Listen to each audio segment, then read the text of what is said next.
اعوذ باللہ من الشیطان الرجیم بسم اللہ الرحمن الرحیم الحمد للہ رب العالمین والصلاة والسلام علی اشرف الانبیاء والمرسلین سیدنا و مولانا ابی القاسم محمد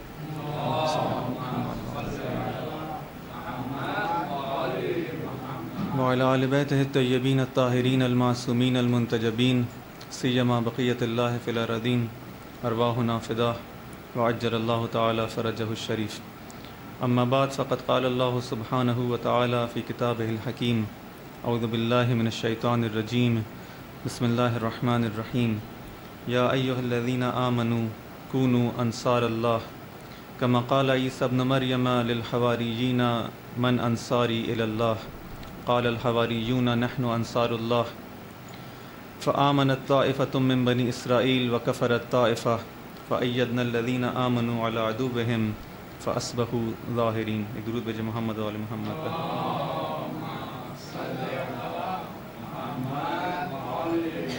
رب اشرح لی صدری ویسر لی امری واحلل عقدۃ من لسانی یفقہوا قولی۔ عزیزان محترم، عشق سے خون تک کے عنوان سے اس گفتگو کا سلسلہ شروع کیا ہے۔ اس میں کچھ گفتگو عزاداری کے اس رکن کے حوالے سے آپ کے سامنے پیش کی گئی۔ اس میں عشق کی جو فضیلت ہے اور اس کی جو اہمیت ہے اور اس کا جو فلسفہ ہے، اس کا جو ہدف ہے، وہ بیان کیا گیا۔ اور اس آیت کے ذیل میں کہ جہاں پہ بیان ہو رہا ہے کہ اے ایمان لانے والوں، تم لوگ انصار اللہ بن جاؤ، خدا کی نصرت کرنے والے بن جاؤ۔ جس طرح سے حضرت عیسیٰ علیہ السلام نے اب اپنے حواریوں سے کہا کہ کون ہے جو خدا کے راستے میں میری مدد کرے گا، تو آپ کے حواریوں نے کہا کہ ہم انصار اللہ ہیں، ہم خدا کی مدد کریں گے۔ اور پھر ایک طائفہ، ایک گروہ بنی اسرائیل کا وہ تھا جو ایمان لایا اور آپ کے نصرت کرنے پر آمادہ ہوا، آپ کی مدد کرنے پر آمادہ ہوا، اور ایک گروہ نے انکار کیا، کفر اختیار کیا، اور خدا نے ان لوگوں کی مدد کی، نصرت کی کہ جو لوگ ایمان لائے تھے، اور ان لوگوں، ان کے دشمنوں پر ان کی کمک کی، ان کی پشت پناہی کی، اور بالآخر وہ لوگ کامیاب اور کامران ہوئے۔ اس آیت کے اندر بھی جو پیغام دیا جا رہا ہے مومنین کو، وہ یہ ہے کہ تم لوگوں کو خدا کا ناصر بننا ہے۔ سوال یہ ہوتا ہے کہ ایک انسان جو ہے کس طرح سے خدا کی مدد کر سکتا ہے؟ تو فوراً اگلی آیت کے اندر اس کا مطلب واضح کیا کہ خدا کی نصرت کا مطلب کیا ہے۔ خدا کی نصرت کا مطلب یہ ہے کہ خدا کے رسول کی مدد کی جائے۔ جب وہ خود لوگوں کو دین کی جانب بلائے، اللہ کے راستے کے اندر اس کے رسول کی اگر مدد کرے، تو یہ در حقیقت خدا کی نصرت ہے۔ تمام مومنین کے لیے یہ پیغام ہے، تمام مومنین کے لیے حکم ہے کہ تم سب کو جو کہ ایمان لائے ہو، اگر واقعی ایمان لائے ہو، تو تمہارے لیے ضروری ہے کہ خدا کی نصرت کرو۔ دوسری طرف سے ہم دیکھتے ہیں کہ یہ جو عزاداری کا سلسلہ ہے کہ جس کے اندر انسان امام حسین علیہ السلام کو یاد کرتا ہے، ان کے ہدف کو دیکھتا ہے، اس کی طرف غور کرتا ہے، فکر کرتا ہے،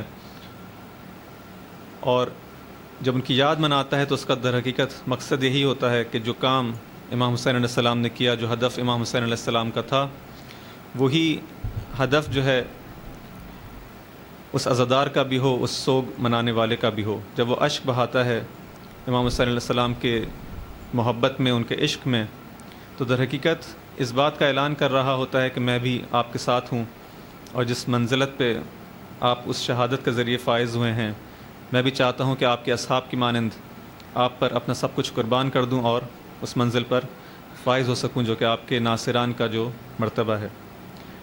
یہ در حقیقت اشک، اور انسان جو گریہ کرتا ہے، جو عزاداری کرتا ہے، در حقیقت اس کا فلسفہ، در حقیقت اس کے پیچھے جو پیام ہے وہ یہ ہے۔ ممکن ہے بعض دفعہ انسان جو ہے اس جانب توجہ نہ کرے، لیکن انسان اگر اس امر کی جانب توجہ کرے کہ کیوں امام حسین علیہ السلام کی جو ہے کہ مصیبت پر اشک بہا رہا ہے، تو خود بخود اس نتیجے پر پہنچے گا۔ بس عزاداری کا جو ہدف ہے وہ امام حسین علیہ السلام کا ہدف ہے۔ امام حسین علیہ السلام کا ہدف بھی دین کی ترویج ہے، دین کی تبلیغ ہے، دین کی حفاظت ہے، اور رسول کا بھی ہدف ہے۔ جب رسول آتے ہیں خدا کی جانب سے تو ان کا بھی یہی ہدف ہوتا ہے کہ وہ دین کو پھیلائیں، دین کا پیغام لوگوں تک پہنچائیں۔ بس ان دونوں کا ایک ہی ہدف ہے، اس کا ایک ہی طرف ہم کو لے جانا چاہتے ہیں، چاہے وہ عزاداری ہو امام حسین علیہ السلام کی، چاہے وہ رسول کا راستہ ہو، کیونکہ بالآخر امام حسین علیہ السلام جو ہے اسی دین کے ایک امام ہیں، آپ ہی کے نواسے ہیں۔ جو ہدف آپ کا تھا، جو رسالت آپ کی تھی، جو پیغام آپ پہنچانا چاہتے تھے، وہی در حقیقت امام حسین علیہ السلام بھی اپنے قیام کے ذریعے سے انجام دینا چاہتے تھے۔ کل یہاں تک گفتگو آپ کی خدمت میں پیش ہوئی تھی کہ جب ہم چاہتے ہیں اب رسول کی نصرت کرنا، ان کی مدد کرنا، تو ہر قسم کی نصرت کے اندر دو اہم ترین چیزیں ہیں، ایک وہ جو کہ منصور ہے، جس کی مدد کی جا رہی ہے، اور ایک وہ جو کہ ناصر ہے اور جو مددگار ہے۔ جب تک کہ ناصر کو اور مددگار کو یہ معلوم نہ ہو کہ کس کی مدد کرنی ہے، جب تک وہ مدد نہیں کر سکتا۔ پس منصور کی، یعنی وہ ذات جس کی مدد کی جا رہی ہے، جس کی نصرت کی جا رہی ہے، اس کی شناخت ضروری ہے کہ وہ کس قسم کا ایک انسان ہے، کس قسم کی ذات ہے کہ جس کی میں مدد کرنا چاہتا ہوں۔ جب میں یہ جان لوں گا کہ ہاں یہ جو ذات ہے اس قسم کی ذات ہے، اس کے اہداف یہ ہیں، یہ کام کرنا چاہتی ہے، تب میں ایک شعور کے ساتھ، معرفت کے ساتھ، بصیرت کے ساتھ اس کی مدد کر سکوں گا۔ سب سے پہلے مرحلے میں جب قرآن ہمیں حکم دیتا ہے کہ رسول کی نصرت کرو، دوسری جگہ پر ارشاد ہوتا ہے کہ رسول کی زندگی تمہارے لیے اسوہ ہے، تمہارے لیے نمونہ عمل ہے۔ یعنی در حقیقت یہ کہنا چاہ رہا ہے کہ اگر تم چاہتے ہو اس رسول کی نصرت کرنا، تو تم کو اس رسول کی زندگی کو اپنے لیے اسوہ بنانا ہوگا، اپنے لیے نمونہ عمل بنانا ہوگا، اور یہی طریقہ ہے نصرت کا۔ بس ضروری ہے کہ اس رسول کی زندگی کے بارے میں ہم جتنا ہمارے لیے ممکن ہے جاننے کی کوشش کریں۔ جتنا زیادہ آپ کی زندگی سے ہم آشنا ہوں گے، آپ کی سیرت سے آشنا ہوں گے، آپ کے کردار اور گفتار سے آشنا ہوں گے، اتنا ہی زیادہ ہمارے لیے ممکن ہوگا کہ ہم اس اسوے پر، اس نمونہ عمل پر جو ہے وہ عمل کر سکیں۔ اور جتنا زیادہ اس طرح سے اپنی زندگی گزاریں گے، اس نمونے کے مطابق، اس اسوے کے مطابق، اس آئیڈیل کے مطابق، اتنا ہی زیادہ ہم رسول خدا کی نصرت کر سکیں گے۔ درود بھیجیں محمد و آل محمد پر۔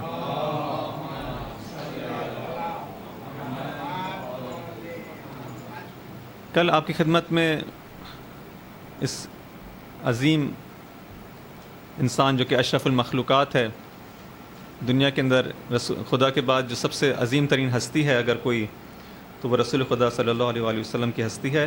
ان کی صلی علی محمد و آل محمد چند صفات آپ کی خدمت میں پیش کی جو کہ قرآن کے اندر جن القاب سے آپ کو یاد کیا گیا، آپ کو خلق العظیم کہا گیا کہ آپ اس بہترین اخلاق پر فائز ہیں، آپ کو رحمت للعالمین کہا گیا، پورے عالمین کے لیے آپ رحمت ہیں، آپ کو کہا گیا کہ آپ سراج منیر ہیں۔ تمام القابات آپ کی شان میں خدا نے جو ہے وہ بیان کیے۔ جب آپ کو خطاب کیا گیا تو کبھی یہ نہیں کہا گیا کہ آپ کے نام سے آپ کو خطاب نہیں کیا گیا، بلکہ ہمیشہ یا ایھا النبی، یا ایھا الرسول کہہ کے، یہ مقام ہے اس رسول گرامی کا۔ ان کی جو سیرت ہے اس کے اندر جو اہم ترین جو ہم کو نکات نظر آتے ہیں، کچھ ان کی شخصیت کے ان کی سیرت کے فردی کچھ پہلو ہیں اور کچھ اجتماعی اور وہ دوسرے پہلو ہیں۔ دونوں ہمارے لیے نمونہ ہیں، ان کی انفرادی زندگی بھی، ان کی اجتماعی زندگی بھی، دونوں پر ہم کو غور کرنا ہے کہ کس قسم کی آپ کی سیرت تھی، تاکہ جتنا ہو ہمارے لیے ممکن ہو اپنی معرفت کے مطابق اور اپنی توان کے مطابق اس پر عمل کر سکیں۔ اہم ترین کچھ خصوصیات جو آپ کی زندگی کے اندر پائی جاتی ہیں، جو آپ کی فردی زندگی کے اندر ہیں۔ البتہ یہ ایسا نہیں ہے کہ یہ جو فردی زندگی کے اندر آپ کی جو انفرادی زندگی ہے اس کی جو نکات ہیں یہ بہت زیادہ اہمیت کے حامل ہے۔ در حقیقت 40 سال جو آپ نے گزارے ہیں اعلان رسالت سے پہلے، در حقیقت یہ آپ کی یہی انفرادی زندگی اس اخلاق پر مشتمل تھی کہ اس کو دیکھ کر وہاں پہ جو موجود کفار ہیں، جو مشرکین مکہ ہیں، حتیٰ وہ بھی آپ کے اخلاق کا، آپ کے بلند بالا اس مقام کا جو ہے، فضیلت کا جو ہے اقرار کرتے ہیں، آپ کو صادق اور امین کے لقب سے جو ہے وہ یاد کرتے ہیں کہ واقعی صداقت اس حد تک آپ کے اندر تھی، یہ امانت داری اس حد تک آپ کے اندر موجود تھی۔ اسی طرح سے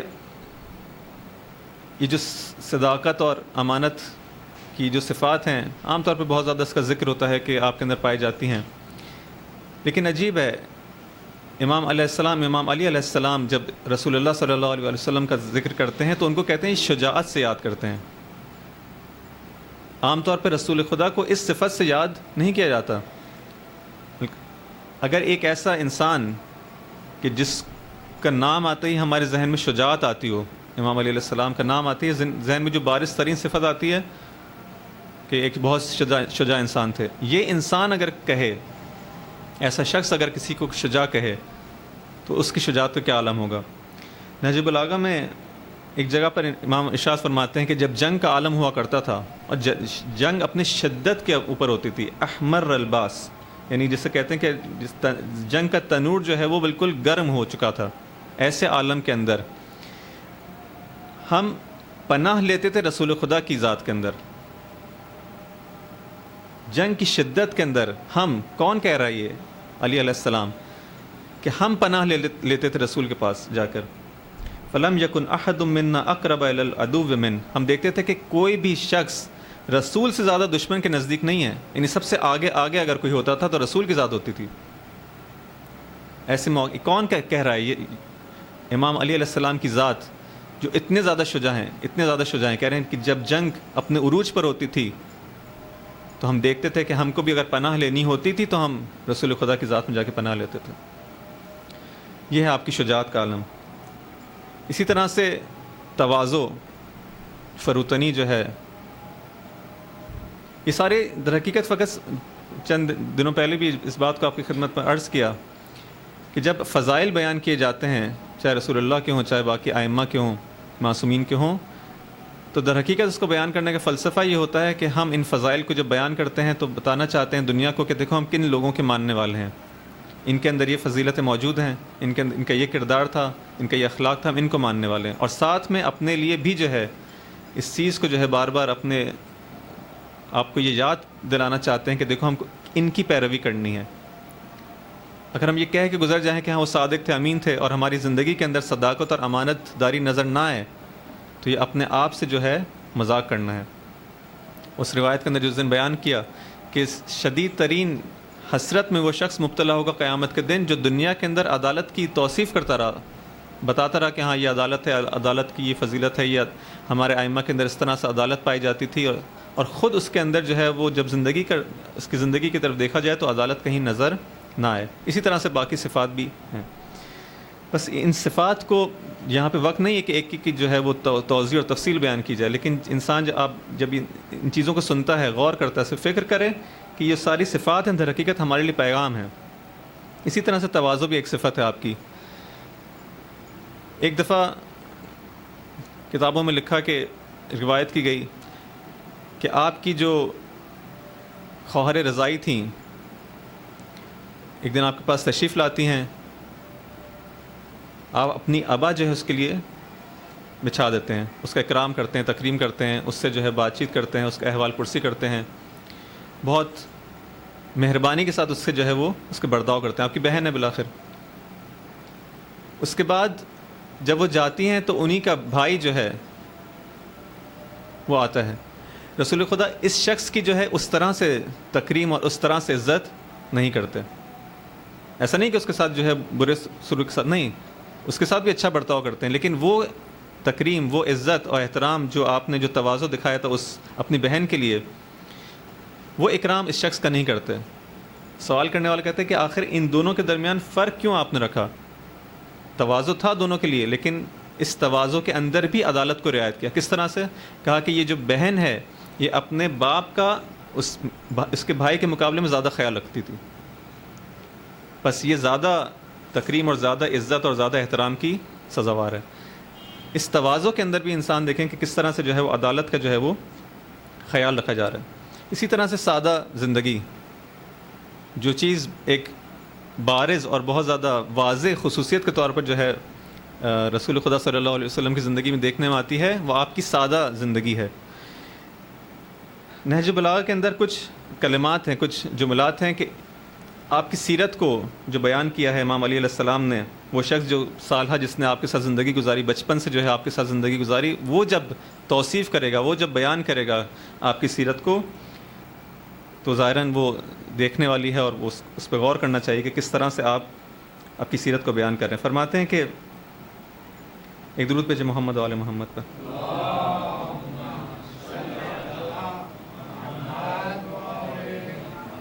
کہتے ہیں فتعصب نبیک الاطیب الاطہر، ہم سب کو خطاب کر کے کہتے ہیں امام کہ تم سب لوگ اس نبی پاک کی، اس نبی اطہر کی سیرت پر عمل کرو، اس کی پیروی کرو، اس کی تأسی کرو.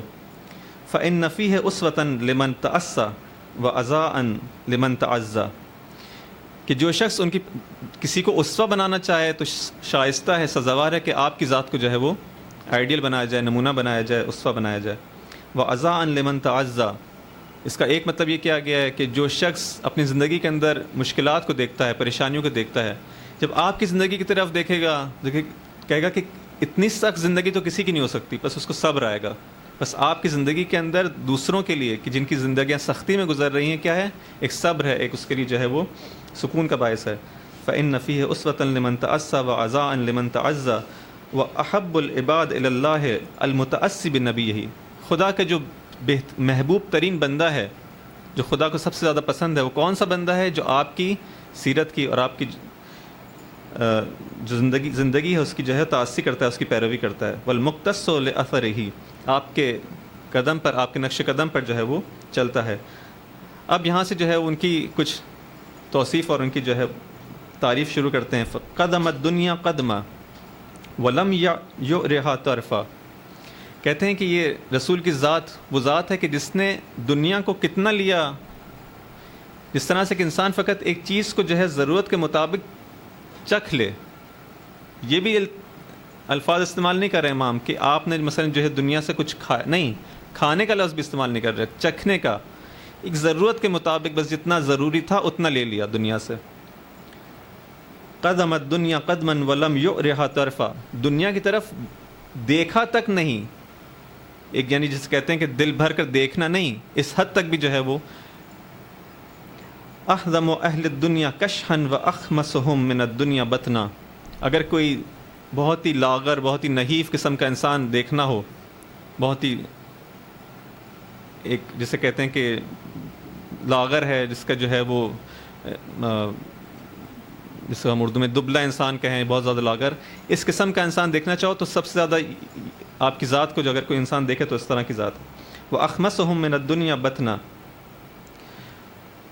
جو بھوکا ترین انسان اگر دیکھنا چاہو اس دنیا کے اندر تو آپ کی ذات ہے. یہ وہ ذات ہے کہ جس کے لیے خدا نے دنیا سب کچھ خلق کیا ہے، اس کی زندگی کا یہ عالم ہے. عُرِضَتْ عَلَيْهِ الدُّنْيَا فَأَبَىٰ أَن يَقْبَلَهَا، ان کے سامنے دنیا کو پیش کیا گیا لیکن آپ نے کہا مجھے دنیا نہیں چاہیے. وَعَلِمَ أَنَّ اللَّهَ سُبْحَانَهُ أَبْغَضَ شَيْئًا فَأَبْغَضَهُ، کیوں؟ اس لیے کہ آپ کو معلوم تھا کہ خدا کے نزدیک جو مبغوض ترین شے ہے وہ دنیا ہے. کہا کہ جب خدا کے نزدیک دنیا مبغوض ہے تو میں اس کو پسند نہیں کر سکتا. علم ان اللہ سبحانہ ابغض شیئا فابغضا، جس چیز کو خدا نے مبغوض قرار دیا اپنے لیے، رسول نے بھی اس کو جو ہے وہ مبغوض قرار دیا. وحقر شیئا فحقر، جس دنیا کی جب خدا نے تحقیر کی تو رسول نے بھی اس کی تحقیر کی. وصغر شیئا فصغر، جب دیکھا کہ خدا نے اس دنیا کا بہت چھوٹا سمجھا ہے، بہت معمولی اس کو قرار دیا ہے، تو آپ نے بھی اس کو جو ہے بہت چھوٹا سمجھا. وَلَوْ لَمْ يَكُنْ فِينَا إِلَّا حُبُّنَا مَا أَبْغَضَ اللَّهُ وَرَسُولُهُ وَتَعْظِيمُنَا مَا صَغَّرَ اللَّهُ وَرَسُولُهُ لَكَفَى بِهِ شِقَاقًا لِلَّهِ وَمُحَادَّةً عَنْ أَمْرِ اللَّهِ. عجیب ہے، امام کہتے ہیں اگر فقط اتنا ہی ہوتا، اگر اتنا ہی ہو کہ ہم اس چیز کو جس کو خدا نے جو ہے وہ حقیر سمجھا ہے، اس چیز کو جس سے خدا نے جو ہے وہ جس کو مبغوض سمجھا ہے، اس چیز کو جس کے خدا نے جو ہے اس کو چھوٹا سمجھا ہے، اگر ہم اس کو بڑا سمجھیں، اگر ہم اس کی تعظیم کریں، اگر ہم اس کو محبوب سمجھیں، تو بس یہی ہماری سرزنش کے لیے کافی ہے. صرف اس دنیا کو جس کو خدا برا سمجھتا ہے، اس کو مبغوض سمجھتا ہے، اس کی تحقیر کرتا ہے، ہم اس کی تعظیم کرنے بیٹھ جائیں، ہم اس کو بہت بڑا سمجھیں، بس یہی کافی ہے ہماری سرزنش کے لیے، انسان کی سرزنش کے لیے. پھر آپ کی جو روزمرہ کی زندگی تھی، فرماتے ہیں یاکل علی الارض، جب کھانا کھاتے تھے زمین پر بیٹھ کے کھانا کھاتے تھے. وَيَجْلِسُ جِلْسَةَ الْعَبْدِ، کس طرح سے بیٹھا کرتے تھے؟ جس طرح سے، نہ کہ اکڑ کے بیٹھتے تھے، نہیں، جس طرح سے ایک غلام بیٹھا کرتا ہے، جس طرح سے ایک عبد بیٹھا کرتا ہے. وَيَخْسِفُ بِيَدِهِ نَعْلَهُ، جب ان کے جوتے پھٹ جاتے تھے تو خود اس کو جو ہے وہ پیوند لگاتے تھے. اس کا مطلب دو چیزیں یہاں پہ، ایک تو اپنے ہاتھ سے وہ کام کر رہے ہیں، دوسرا معلوم ہو رہا ہے کہ آپ کے جوتے اس مرحلے تک پہنچ جاتے تھے کہ پھٹ جاتے تھے استعمال کے نتیجے میں، اور پھر خود اس کو اپنے ہاتھ سے. اسی طرح وہ یرقع بیدہ ثوبہ، اپنے لباس کو خود پیوند لگایا کرتے تھے. اس کا مطلب ہے لباس کا بھی یہی عالم تھا.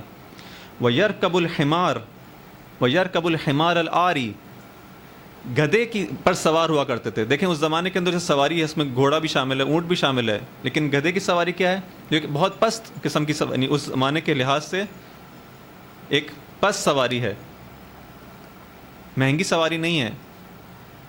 اس پہ سوار ہوا کرتے تھے، وہ بھی بغیر پالان، بغیر اس کی جو زین ہے اس کے بغیر سوار ہوا کرتے تھے.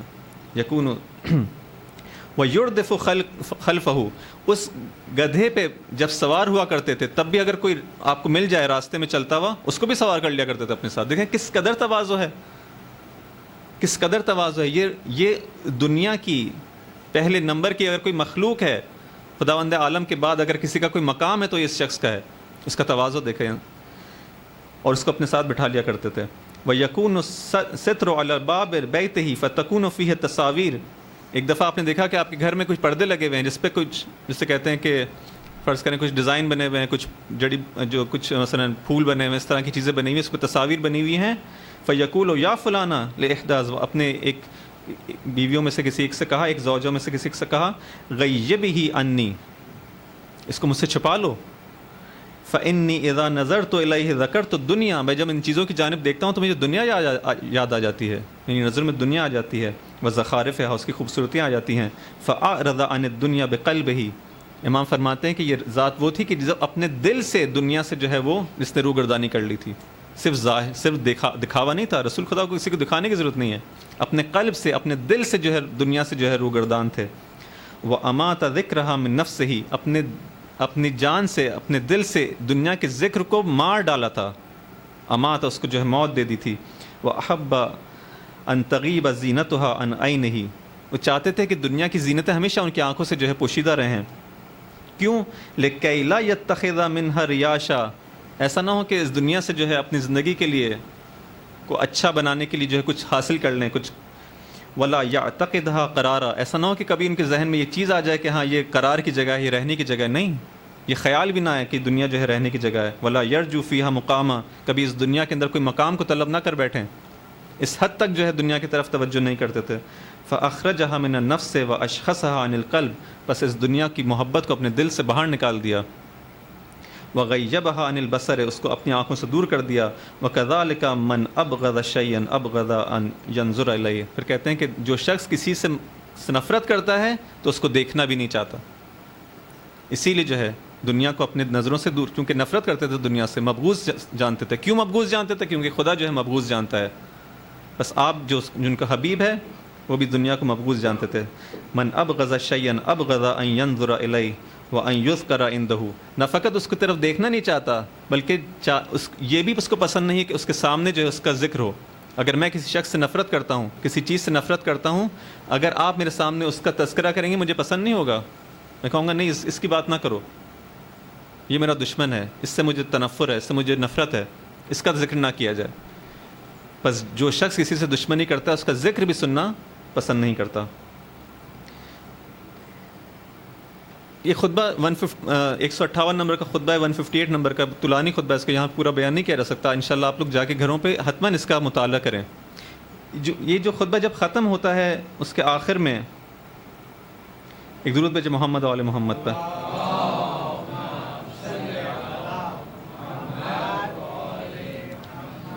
اس دنیا اس خطبے کے آخر میں جب امام اور اس طرح سے آپ کی خصوصیات بیان کرتے ہیں اور آپ کے احوال کو بیان کرتے ہیں تو وہاں پر پھر اپنا کچھ حال بیان کرتے ہیں. فرماتے ہیں کہ واللہ لقد رقعت مدرعتی هذه حتى استحييت من راقعها. کہتے ہیں کہ وہ جو شخص جس کے سامنے خطبہ بیان ہو رہا ہے جو سائل تھا، اس کے سامنے کہتے ہیں کہ میں نے اپنے اس لباس کے اندر اتنے پیوند لگائے ہیں حتی استحییت من راقعها، کہ اب اگر میں اس کو جو ہے پیوند لگانے والے کو دوں تو مجھے شرم آتی ہے کہ میں وہ کہے گا میں اب کہاں اس پہ پیوند لگاؤں. حتی استحییت من راقعها، اس پہ پیوند لگانے والے سے مجھے شرم آتی ہے. وَلَقَدْ قَالَ لِي قَائِلٌ أَلَا تُنبِذُهَا عَنْكَ، اگر کہنے والا یہ جب کہتا ہے کہ پھر اس کو آپ پھینک کیوں نہیں دیتے جب اس کی حالت یہ ہو گئی ہے، اتنے اس پہ پیون لگ چکے ہیں، پھر اس کو پھینک دیں۔ فقل، تو میں اس کو کیا کہوں گا کہ یہ ساری باتیں میرے سامنے نہ کر، ان باتوں کو چھوڑ دے۔ فَعِنْدَ الصَّبَاحِ يَحْمَدُ الْقَوْمُ السُّرَى، یہ تو صبح معلوم ہوگا کہ رات کیسی گزری تھی، یعنی ایک محاورہ ہے۔ جب قیامت کا دن آئے گا تب معلوم ہوگا کہ کیا، یعنی جس چیز کو تم بہت اہمیت دے رہے ہو، یہ سب چیزیں کل معلوم ہونے والی ہیں کہ ان کی کوئی اہمیت نہیں تھی۔ اور دنیا کو اسی طرح سے جو ہے وہ، البتہ یہ ساری جو خطبات ہیں جس کے اندر امام علیہ السلام کے جو نہج البلاغہ کے اندر خاص طور پہ جو دنیا کی مذمتیں ہیں، ان کو سمجھنے کی ضرورت ہے کہ کیا ہے دنیا سے کیا مراد ہے۔ لیکن فعلاً یہاں پہ یہی ظاہری دنیا جو ہمارے دل کے اندر جو ہے وہ جا کر لے، ہمارے دل کے اندر جو ہے وہ اپنا مقام بنا لے، اگر اس کو معنی کرنا چاہیں تو اس طرح سے معنی کیا جائے۔ دوسرا ہے کہ جو کسی معاشرے کا جو رہبر ہے، جو کسی معاشرے کا جو لیڈر ہے، اس کی زندگی جو ہے ایسے لوگوں کے، ایسے طبقے کے مطابق ہونی چاہیے کہ جو ان کو دیکھیں تو ان کے ذہن میں یہ نہ آئے، کہ ان کے ذہن میں ایک خیال نہ آئے کہ ہاں یہ جو حکمران ہے یہ اس طرح سے زندگی گزارتے ہیں۔ نہیں، وہ دیکھیں کہ جب حکمران طبقہ بھی ہماری طرح زندگی گزار رہا ہے تو اس کے ذہن میں کوئی شرمندگی، کوئی پریشانی، اس طرح کے خیالات نہ آئیں، بس ان کا مقام اور ہے۔ لیکن اس کا مطلب یہ نہیں کہ ہم ان چیزوں کو بالکل سائڈ پہ رکھ دیں کہ یہ تو رسول اور امام کی زندگی ہے، ہم سے اس کا کوئی تعلق ہی نہیں ہے۔ اگر تعلق نہ ہوتا تو امام علیہ السلام اس جو بیان کیا آپ کے سامنے خطبہ، اس کے شروع میں کیا کہا کہ ان کی پیروی کرنا ہے تم کو، جتنا کر سکتے ہو، جتنا تمہارے توان کے اندر ہے۔ آپ کا یہ آئیڈیل ہے، یہ 100% پہ ہے فرض کریں۔ اگر آپ جو 100% تک نہیں جا سکتے، اس کا مطلب یہ نہیں کہ میں کچھ بھی نہ کروں، نہیں، جتنا کر سکتا ہوں، 90% پہ، 80% پہ، 70% پہ، جتنا بھی آ سکتا ہوں، جتنی میری معرفت ہے اپنی معرفت کو بڑھاؤں، اور پھر جتنا میں کوشش کر سکتا ہوں اس راہ کے اندر جو ہے وہ کوشش کروں کہ میری زندگی ائمہ معصومین علیہ السلام کے مطابق ہو۔ ایک درود بھیجیں محمد و آل محمد پر۔ اسی طرح سے ایک اور اہم خصوصیت، خدا سے ارتباط، خدا سے رابطہ، کہ آپ کی جو دعائیں ہیں ان میں سے ایک دعا جس کو بہت زیادہ تکرار کیا کرتے تھے روزانہ، کہ اے خدا ایک لمحے کے لیے بھی، پلک جھپکنے کی مدت جو ہے، اس حد تک بھی جو ہے مجھے میرے حال پر واگزار، میرے حال پر نہ چھوڑنا۔ یہ کون کہہ رہا ہے؟ یہ حبیب خدا کہہ رہا ہے۔ اس حد تک جو ہے چاہتے ہیں کہ یہ رابطہ میرا جو ہے خدا سے برقرار رہے، مجھے ایک لمحے کے لیے بھی خدا میرے حال پر نہ چھوڑ دے۔ ہم لوگوں کو کتنی زیادہ ضرورت ہے اس رابطے کی، کہ انسان ہمیشہ یہ خیال کرتا ہے کہ ایسا نہیں کہ آج میں ہدایت کے راستے پر ہمیشہ، نہیں، ہمیشہ خدا سے جو ہے وہ ہدایت کو طلب کرتا رہے، کہ ہمیشہ انسان اس راستے پر باقی رہے، ثابت قدم رہے، آج جس حالت میں ہے اس سے بہتر حالت، اس کا اگلا دن جو اس سے بہتر ہو۔ اور کبھی یہ نہ سوچے کہ ہم تو بس اس مذہب کے اندر آ گئے ہیں، اس راست پر آ گئے ہیں تو ہمیشہ یہ باقی رہ گئے۔ نہیں، ایک نعمت ہے، جس طرح سے باقی نعمتیں بھی جو ہیں اس کا کفران اگر کیا جائے تو چھین لی جاتی ہیں، یہ بھی ایک نعمت ہے۔ اگر انسان اس کا حق ادا نہ کرے، اس دین کی جانب توجہ نہ دے، اس کی تعلیمات کو سیکھنے کی کوشش نہ کرے، تو یہ بھی ایک نعمت ہے جس کو جو ہے ممکن ہے کل کو چھین لیا جائے۔ اگر انسان چاہتا ہے کہ یہ نعمت نسلاً بعد نسلاً اس میں باقی رہے، تو اس کا بھی شکر ادا کرنا ہے۔ اسی طرح سے کہ اس کا طریقہ یہی ہے کہ انسان جو ہے دین کی معرفت حاصل کرے، دین کی تعلیمات کو دیکھے اور اس پر عمل پیرا ہو۔ بس یہ آپ کی کچھ فردی زندگی جو ہے، انفرادی زندگی جو ہے، اس کی کچھ مثالیں ہیں۔ آپ کی جو اجتماعی زندگی ہے، آپ نے جو دین کی جو تبلیغ کی ہے، اس کی جانب تھوڑا سا انسان اگر غور کرتے ہیں، عجیب اس ذات کے اندر ہماری نمونہ ہے۔ ہم تھوڑا سا کچھ کام کرتے ہیں، ناکامی ہوتی ہے، فوراً مایوس ہو جاتے ہیں کہ ہم نے تو اتنا اچھا کام لے کے چلے تھے، ایک اچھا پروجیکٹ ہمارے ذہن میں آیا تھا، چاہتے تھے معاشرے کے لیے کام کریں، لوگوں نے ساتھ نہیں دیا، اور لوگوں کو جو ہے پھر آپ سارا جو ہے وہ الزام لگائیں کہ لوگ ایسے ہیں، لوگ ایسے ہیں، انہوں نے ہیلپ نہیں کی، کسی نے کچھ نہیں کیا، اس جو ساتھی تھے انہوں نے ساتھ چھوڑ دیا، میں اکیلے رہ گیا۔ یہ ہزار طرح کے ہمارے پاس جو ہیں توجیحات ہیں، ہزار طرح کے ہمارے پاس اپنے دل کو بہلانے کے لیے جو ہیں وہ بہانے ہیں۔ آپ دیکھیں کہ کس طرح سے رسول خدا نے اس معاشرے کے اندر جو ہے وہ کام کیا، کس معاشرے کے اندر اصل میں ایک انقلاب لے کر آیا، جس معاشرے کے اندر جہالت اپنے عروج کے اوپر، جس معاشرے کے اندر ظلم و ستم اپنے عروج کے اوپر، جس معاشرے کے اندر اگر کس چیز کی پوجا کی جاتی تھی لوگوں کی شہوت تھی، جس معاشرے کے اندر ان غلاموں کو، کنیزوں کو اس طرح سے برتاؤ کیا جاتا ہے جس طرح سے وہ جانور ہوں، حیوان ہوں، جہاں پہ خواتین کو جو ہے جب ایک بچی پیدا ہوتی تھی اس کو زندہ جو ہے وہ دفن کر دیا. اس معاشرے کے اندر آپ نے قدم رکھا ہے. اس معاشرے کے اندر لوگوں کو کچھ بتانا چاہتے ہیں. کس قسم کی باتیں؟ کچھ چھوٹی موٹی نہیں, ایک انسانیت کا ایسا پیغام دینا چاہتے ہیں کہ جو آج بھی جو ہے دنیا جو ہے ان تمام اس حقیقت تک, ان کی تعلیمات تک کہ جو ان کی روح ہے اب تک نہیں پہنچی. ایک ایسی بات اس معاشرے کے اندر کرنا چاہتے ہیں اتنی اعلیٰ درجے کی. اگر آپ کو کہا جائے کہ ایک شخص ہے کہ جو بہرا ہے, اندھا ہے, اس کو ایک بات سمجھانی ہے, کیسے سمجھائیں گے؟ جو نہ آپ کی بات سنتا ہے, نہ آپ کو دیکھ رہا ہے. دیکھیں اس قسم کا ایک معاشرہ ہے بالکل تاریکیوں کے اندر ڈوبا ہوا, جس طرح سے ایک اندھا شخص ہو.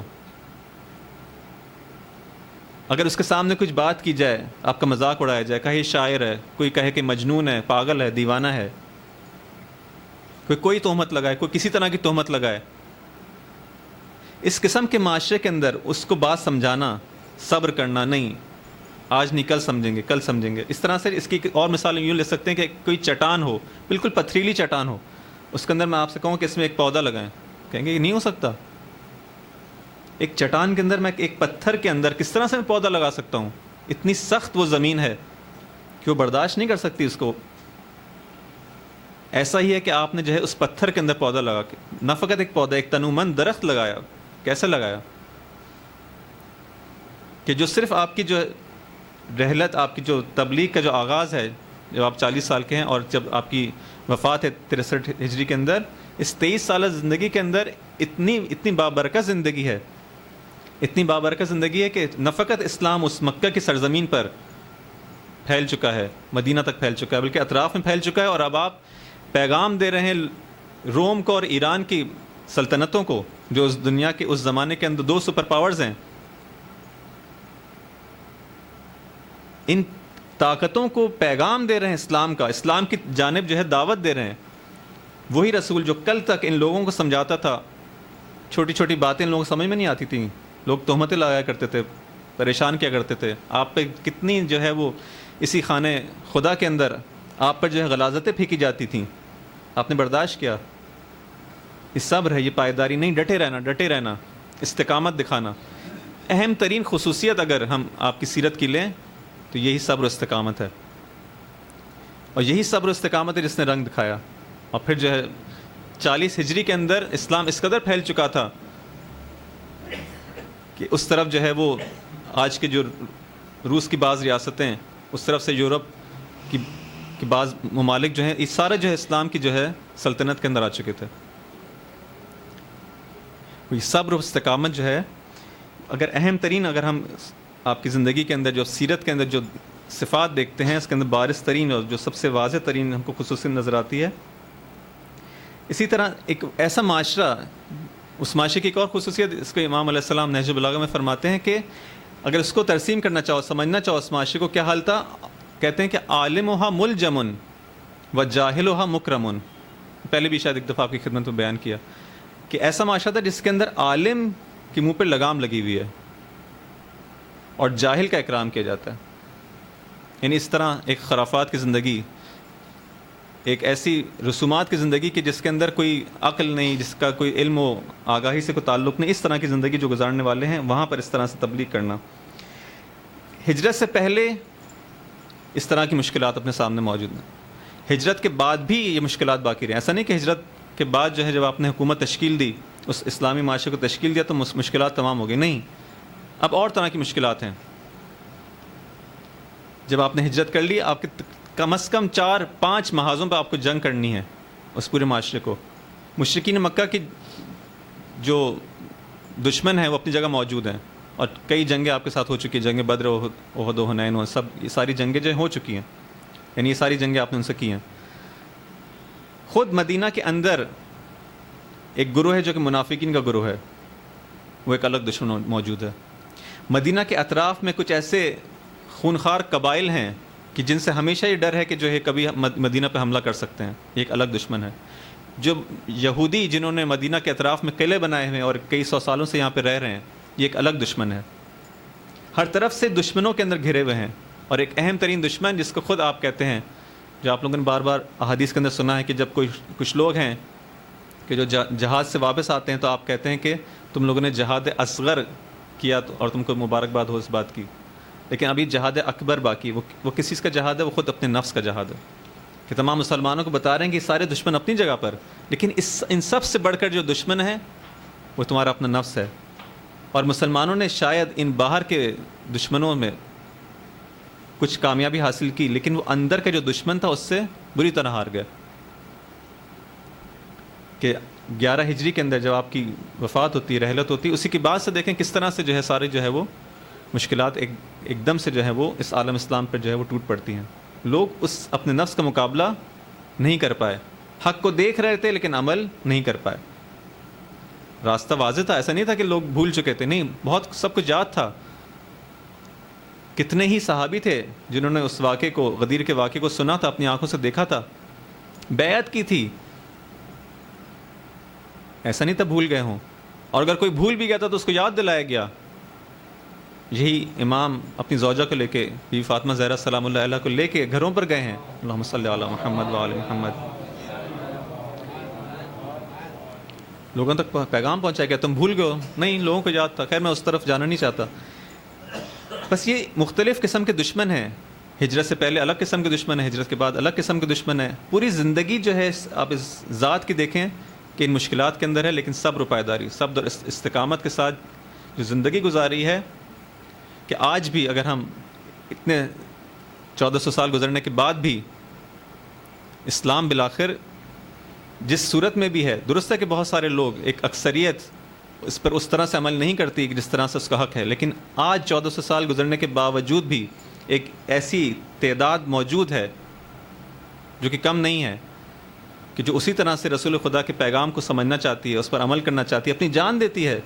کتنے ہی جوان ہیں جو آپ کے اسی وقت جب ہم یہاں بیٹھے ہوئے گفتگو کر رہے ہیں، آپ لوگ سن رہے ہیں، کتنے ہی ایسے جوان ہیں، کتنے ایسے بوڑھے ہیں کہ جو یمن کے اندر، شام کے اندر، عراق کے اندر مختلف محاذوں پر اپنی جانیں قربان کر رہے ہیں. کس کی خاطر؟ اسی عشق رسول کے اندر، اسی دین کی خاطر، اسی امام کی خاطر، انہی امام حسین اور بی بی زینب کی خاطر، جن کے حرم کو جو خطرہ لاحق ہو. تو کتنے ہی لوگوں نے اپنی جانیں قربان کی. بس یہ در حقیقت جو درخت توحید اور جو لگایا تھا رسول اللہ نے اس زمانے کے اندر، اس کی جڑیں مضبوط ہیں کہ جو اب تک جو ہے پھل دے رہی ہیں. ایسا نہیں کہ بہت ہی کوئی ایسا درخت تھا کہ جو ایک آندھی ایک طوفان آئی وہ بہہ گئے. نہیں، مشکلات ضرور برداشت کی، لیکن اتنا قدرت مند درخت ہے، اتنا تنومند درخت ہے کہ جو آج بھی پھل دے رہا ہے. ایسے ایسے افراد ہم کو ملتے ہیں اس معاشرے کے اندر، اس دنیا کے اندر، کہ جن کے حالات پہ انسان غور کرے، تھوڑا سا سوچے، انسان اپنے آپ کو بہت ہی ذلیل سمجھتا ہے ان کے سامنے کہ میں کس قدر پست ہوں، یہ لوگ کتنے بلند مقام پر فائز ہیں. ایک بات یاد آ گئی، اسی حوالے سے عرض کرتا چلوں. اسی ایران عراق جنگ کے اندر ایک شخص ہے جو جاتا ہے اور شہید ہو جاتا ہے. جب جاتا ہے اس وقت جوان تھا، اس کی جو زوجہ ہے بالآخر بیوہ ہو جاتی ہے.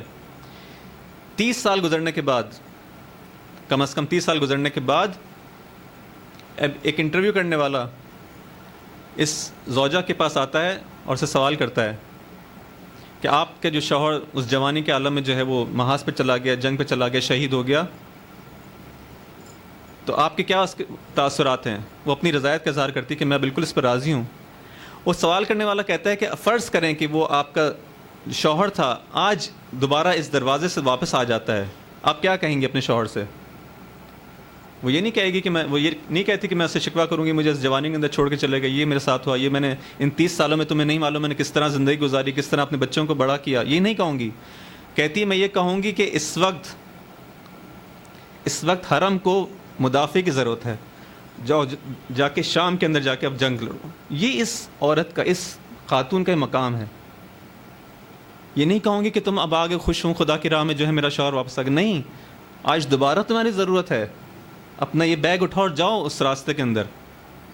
اس طرح کے لوگ موجود ہیں اس معاشرے کے اندر، جن کا معرفت اس لیول پر ہے، جن کا یقین، جن کا خلوص. یہ کون لوگ ہیں؟ در حقیقت یہ وہی لوگ ہیں جنہوں نے اسی عزاداری سید الشہداء سے تربیت پائی ہے، اسی مکتب کے ماننے والے ہیں. یہ وہ چیز ہے کہ جس کو موضوع بنایا ہے، عشق سے خون تک. عزیزان محترم، درست ہے کہ ہم لوگ گریہ کرتے ہیں محمد صلی اللہ علیہ وسلم پر، درست ہے گریہ کرتے ہیں، لیکن آج دین اسی طرح خطرے کے اندر ہے. کم خطرہ لاحق نہیں ہے. انشاءاللہ آئندہ آنے والی مجالس کے اندر اگر ہو سکا تو کچھ اس موضوع پہ گفتگو کریں گے کہ کس طرح سے دین اس وقت جو ہے مشکلات بالکل ایک گھراؤ کے اندر ہے. ہر قسم کی مشکلات، ہر قسم کی مشکلات. اس کے اندر سمجھنے کی ضرورت ہے، اپنی ذمہ داریوں کو سمجھنے کی ضرورت ہے. ممکن ہے ہر شخص کی ذمہ داری یہ نہ ہو کہ اس میدان جنگ کے اندر جا کے اس طرح سے بہت سارے لوگ جو ہیں لڑ رہے ہیں، اپنی جان ہم قربان نہیں، لیکن کسی اور طریقے سے اپنی ذمہ داری ادا کرنے کی ممکن ہے ضرورت ہو. اس سے غفلت نہ کریں. ہر شخص کی جو ذمہ داری ہے اس کو سمجھے اور اس کو ادا کرے. جو اس کی ذمہ داری ہے، جس حالت کے اندر ہے، جو کچھ کر سکتا ہے، تاکہ میں کل کو کہہ سکوں کہ اے امام میں یہ کر سکتا تھا، میں نے اس دین کے لیے کیا. جب قرآن کی آیت مجھے سنائی جائے کہ جب کہا جا رہا تھا کہ کونوا انصار اللہ، تو تم لوگ کہاں تھے؟ تم نے کیا نصرت کی دین کی؟ صرف اور صرف گریہ کیا، یہ اچھا کام کیا، تم نے اس مکتب کو جو آگے بڑھایا اپنے گریہ کے ذریعے سے، لیکن کیا تمہارے نزدیک ہی کافی تھا؟ کہ کافی تھا؟ جب امام حسین علیہ السلام بھی آئے ہیں اور بعض لوگوں سے خداحافظی کی ہے اور ان کو کہا ہے کہ میں اس سفر پہ جا رہا ہوں تو میرا ساتھ دو، تو بعض ایسے افراد تھے کہ جنہوں نے گریہ کیا، کہا کہ نہ جائیں، آپ اس راستے میں جائیں گے تو شہید ہو جائیں گے، یہ ہو جائے گا، وہ ہو جائے گا، آپ اتنے بڑے مقام پہ فائز ہیں، آپ نواسہ رسول ہیں، آپ کے یہ فضائل ہیں، آپ نہ جائیں، آپ کو شہید ہو جائیں گے. آپ کو نصیحت کرنے لگے، بجائے اس کے کہ آپ کا ساتھ دیتے، بجائے اس کے کہ جب امام نصرت کے لیے پکارے ہیں ساتھ دیں. میں کیا کروں؟ وہ آتا ہے کہتا ہے اے نواسہ رسول، اپنے جو پیراہن ہے اس کو ذرا چاک کریں، میں چاہتا ہوں آپ کے جو ہے وہ گلے کا، آپ کے سینے کا بوسہ لوں، کیونکہ یہاں پہ جو رسول خدا بوسہ دیا کرتے تھے. بس یہی ہے ہماری، ہم بھی اسی طرح کے شیعہ بننا چاہتے ہیں، بوسہ دینے کی حد تک، گریہ کرنے کی حد تک، یا نہیں؟ جب امام کہیں آؤ نصرت کے لیے تو ٹھیک ہے، بوسہ ضرور دیں، گریہ ضرور کریں، لیکن جائیں. جو کر سکتے ہیں، جو ہماری توان کے اندر ہے، جو کچھ ہماری توان کے اندر ہے، جس طرح سے امام نے جو کچھ تھا خود کو خالی کر دیا، جس طرح سے ایک شخص جو ہے رائے خدا میں کچھ دے دے اور پھر اپنا دامن جھٹک دے کہ جو کچھ اس میں رہ گیا وہ بھی نکل جائے، اس طرح سے قربانی دی، کچھ بھی نہیں رکھا اپنے لیے، کچھ بھی نہیں رکھا. اس طرح سے نصرت اگر ہم کر سکیں، انشاءاللہ خدا سے دعا کرتے ہیں کہ انہی اشکوں کے واسطے، یہ جو وسیلہ بن سکیں کہ ہم لوگ واقعی ان ایام کے اندر، یہ جو محرم کے 10 دن ہے خاص طور پر، یہ سوچنے کے دن ہیں. گریہ ضرور کریں، گریہ کرتے کرتے ذرا سوچیں، اپنے آپ کو امتحان میں ڈالیں کہ اگر میں اس زمانے میں اس وقت ہوتا تو کیا کرتا، اور آج جو میں اس زمانے میں ہوں، امام تو اب بھی ہے، امام حسین نہیں ہے تو کیا ہو، امام زمانہ تو موجود ہیں، کیا ان کو میری ضرورت ہے یا نہیں ہے؟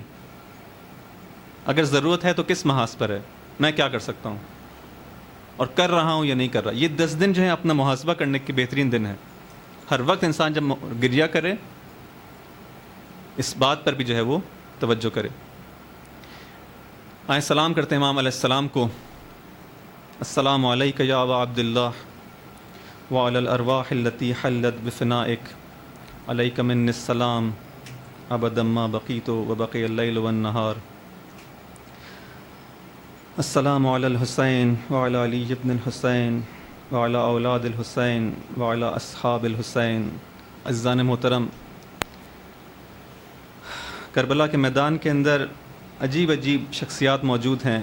کہیں تو ہم کو ایک 90 سالہ انسان نظر آتا ہے، کہیں ایک 6 ماہ بچہ نظر آتا ہے جو امام علیہ السلام پر اپنی جان قربان کر دیتا ہے.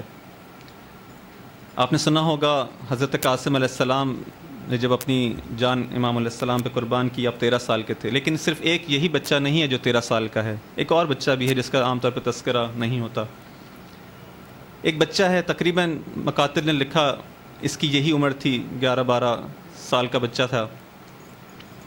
اس کا باپ بھی امام حسین علیہ السلام کے رکاب میں شہید ہو چکا ہے. جب اس کا باپ شہید ہو جاتا ہے، اس بچے کی ماں آتی ہے، اس بچے سے کہتی ہے بیٹا اب جاؤ تمہاری باری ہے. ماں نے دیکھا ہے اس بچے کے باپ کو شہید ہوتے ہوئے دیکھا ہے. یہ نہیں کہتی خدا کی بارگاہ میں، خدا میری قربانی کو قبول فرما، تیرا شکر ہے کہ میں نے قربانی دی. نہیں، اب اس بچے سے کہتی ہے بیٹا اب تمہاری باری ہے، جاؤ امام علیہ السلام کی جان پر اپنی جان کو قربان کر دو. یہ بچہ آتا ہے امام علیہ السلام کی خدمت میں، کہتا ہے اے امام اب مجھے جنگ کی اجازت دیں. امام علیہ السلام اس کی جانب ایک نگاہ کرتے ہیں، کہتے ہیں بیٹا تمہارا باپ شہید ہو چکا ہے، بس یہی کافی ہے، ممکن ہے تمہاری ماں اس بات پر راضی نہ ہو.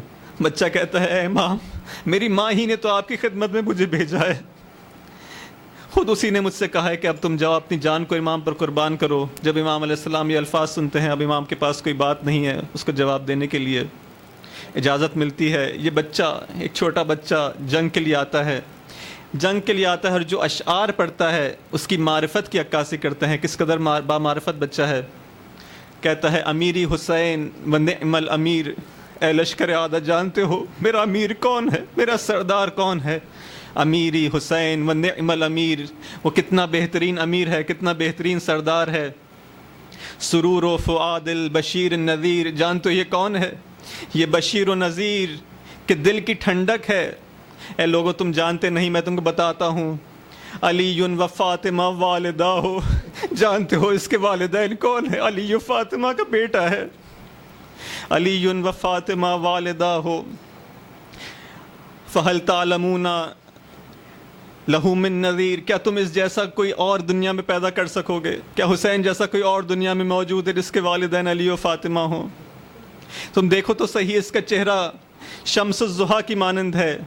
لہو طلعتم مثل شمس الضحیٰ، اس کا چہرہ شمس ضحیٰ آفتاب کی مانند ہے، چمک رہا ہے۔ لہو غرۃ مثل بدر منیر، اس کی پیشانی 14ویں چاند کی مانند ہے۔ یہ بچہ آتا ہے، اشعار کو پڑھتا ہے، اپنا عقیدہ بیان کرتا ہے، اپنے امام کی تعارف کراتا ہے، بالآخر چھوٹا بچہ ہے، شہید ہو جاتا ہے۔ جب شہید ہو جاتا ہے، لشکر اعداء اس کا سر قلم کر کے خیمہ حسینی کی طرف پھینک دیتے ہیں۔ لیکن اس ماں کا حالت دیکھیں، کیا دل پر گزری ہوگی اس کی ماں کی، جب یہ سر اس کی خیموں کی جانب آ جاتا ہے، اس کی ماں اسی کا سر اٹھا کر دوبارہ دشمن کی جانب پھینکتی ہے۔ اس کا سر اس بچے کے سر سے ایک شخص کے سر پر لگتا ہے اور وہ وہیں پر واصل جہنم ہوتا ہے۔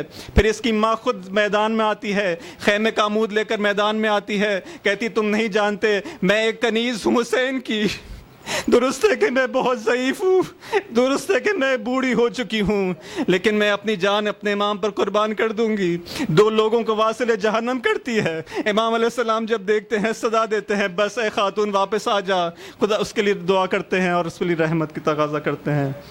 لعنۃ اللہ علی القوم الظالمین وسيعلم الذين ظلموا أي منقلب ينقلبون۔ خدایا ہماری اس قلیل سی عبادت کو قبول فرما۔ اے خدا ہمیں ان اصحاب حسین کی زندگی کی جانب توجہ کرنے اور اس سے درس لینے اور اپنا سب کچھ ان کی طرح اپنے امام، اپنے زمانے کے امام پر قربان کرنے کی توفیق عطا فرما۔ اے خدا جو ہماری ذمہ داریاں اس زمانے کے اندر ہیں اس کو صحیح طرح سمجھ سکیں، اس کو بہترین طرح سے ادا کر سکیں۔ اے خدا امام حسین علیہ السلام کے خون کا انتقام لینے کے لیے اپنی آخری حجت کے ظہور میں تعجیل فرما، اور اس سلسلے میں ہمیں اپنی ذمہ داری ادا کرنے کی توفیق عطا فرما۔ ایک سورہ فاتحہ کی درخواست ہے تمام مومنین و مومنات کے لیے۔